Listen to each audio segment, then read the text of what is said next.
السلام علیکم ورحمۃ اللہ۔ اسکرین کے برابر میں جو آپ تصاویریں دیکھ رہے ہیں، ان تصاویروں میں ایک قاری صاحب ہیں۔ یہ قاری صاحب اتر پردیش کے ضلع کشی نگر میں ایک مسجد میں امامت کر رہے تھے اور بچوں کو بھی پڑھاتے تھے۔ ابھی 1-2 دن پہلے ان کے گھر میں ایک حادثہ پیش آیا اور اس حادثے میں ان کی پوری فیملی، پورا پریوار اس دنیا سے چلا گیا، سب کی موت ہو گئی۔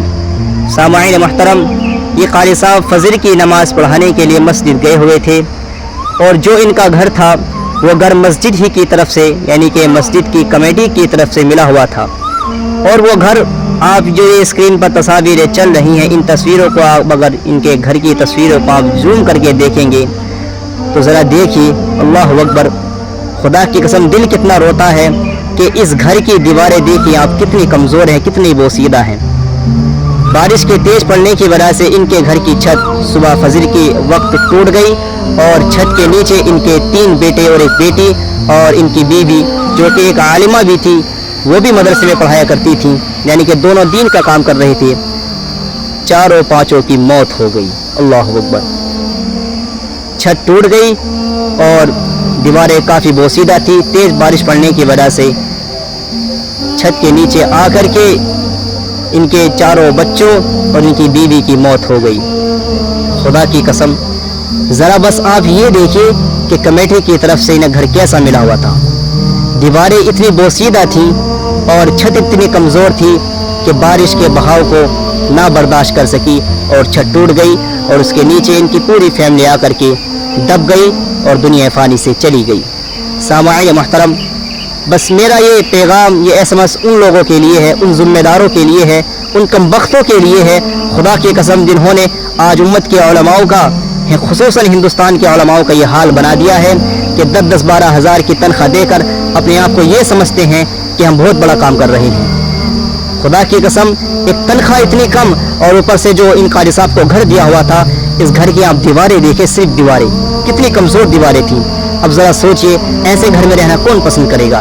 لیکن قاری صاحب مجبور تھے، اس کے باوجود بھی اس گھر میں رہ رہے تھے اور اچانک سے بارش ہوئی اور بارش تیز ہوئی اور گھر سارا ٹوٹ گیا، چھت ٹوٹ گئی اور ان کی فیملی، اللہ اکبر، بیوی بچے سب دنیا سے چلے گئی۔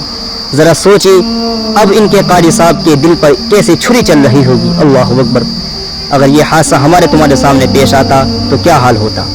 بس کہنا ان کمیٹی والوں سے ہے، ان ذمہ داروں سے ہے کہ خدا کی قسم تم ہی وجہ ہو، تم سب کے سب اس حادثے کی وجہ ہو کہ تم نے ان قاری صاحب کو اس طریقے کا گھر دیا، ایسا گھر دیا کہ خدا کی قسم وہ برسات کے پانی کو نہ جھیل سکا اور چھت ٹوٹ گئی۔ اور آپ ذرا یہ دیکھیے، چھت جو ٹوٹی ہوئی ہے آپ کو گارا کیس نظر آ رہا ہوگا، یعنی کہ ذرا سوچے چھت بھی گارے کی ہی تھی۔ اللہ اکبر، لنٹر ایک تو یہ ہوتا کہ چوکے لگے ہوئے ہوتے یا RCC کا لنٹر ہوتا، وہ بھی نہیں تھا۔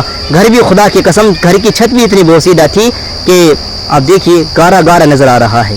اللہ اکبر، جب گارا نظر آ رہا ہے تو ظاہر سی بات ہے چھت بھی کچی ہی ہوگی۔ ذرا سوچئے کہ ان لوگوں نے، ان کمیٹی والوں نے، ان ذمہ داروں نے، ان کم بختوں نے آج امت کے علماء اکرام کا کیا حال بنا دیا ہے۔ اللہ اکبر، خدا کی قسم خون کے آنسو آتے ہیں، رونا آتا ہے۔ لیکن میں کہنا چاہتا ہوں اپنی تمام علماء اکرام سے، اپنے اساتذہ سے اور اپنے بھائیوں سے جو بھی علم دین حاصل کر رہے ہیں، عالم دین بن رہے ہیں، اللہ کے واسطے کسی بھی اپنے مقتدی پر اگر آپ دین کا کام کر رہے ہیں، کسی بھی ذمہ دار پر بھروسہ مت کریے۔ اپنا خود کا سیٹ اپ شروع کریے، اپنا خود کا کام کاج شروع کریے اور خود سے اپنی ایک زندگی کی نئی شروعات کریے۔ اللہ کی قسم 10-12 ہزار کی تنخواہ میں گزارا نہیں ہے۔ اور جو لوگ یہ کہتے ہیں کہ مسجد کے امام کی تو 10-12 ہزار ہی میں برکت بہت ہوتی ہے، تو ذرا سوچئے اگر آپ 10-12 ہزار کو بڑھا کر کے 15-20 ہزار روپے کر دیں گے، 30 ہزار روپے کر دیں گے، تو کیا اللہ تعالیٰ اس میں برکت نہیں دے گا؟ ذرا سوچنے کی مقام ہے۔ ابھی 2-3 دن پہلے ایک سہارنپور سے ایک خبر آئی تھی کہ اس میں بھی قاری صاحب نے مسجد کی کم تنخواہ کی وجہ سے انہوں نے بھی کیا بولتے ہیں مراد آباد کے ریل کی پٹری پر وہ لٹ گئے اور ان کا سر دھڑ سے الگ ہو گیا۔ اللہ اکبر، میں خود وہ منظر اپنی آنکھوں سے دیکھا ہوں۔ اللہ اکبر، بڑا سوچنے کا مقام ہے، بڑا غور کرنے کا مقام ہے۔ میری ان ذمہ داروں سے، ان کمیٹی کے ذمہ داروں سے درخواست ہے کہ اللہ کے واسطے مسجد کے اماموں کے اور مدرسے کے اساتذہ کے ساتھ ایسا نہ کریے، بالکل بھی ایسا نہ کریے۔ اللہ کی قسم ان کی بددعا مت لیجیے، ان کی بددعا مت لیجیے۔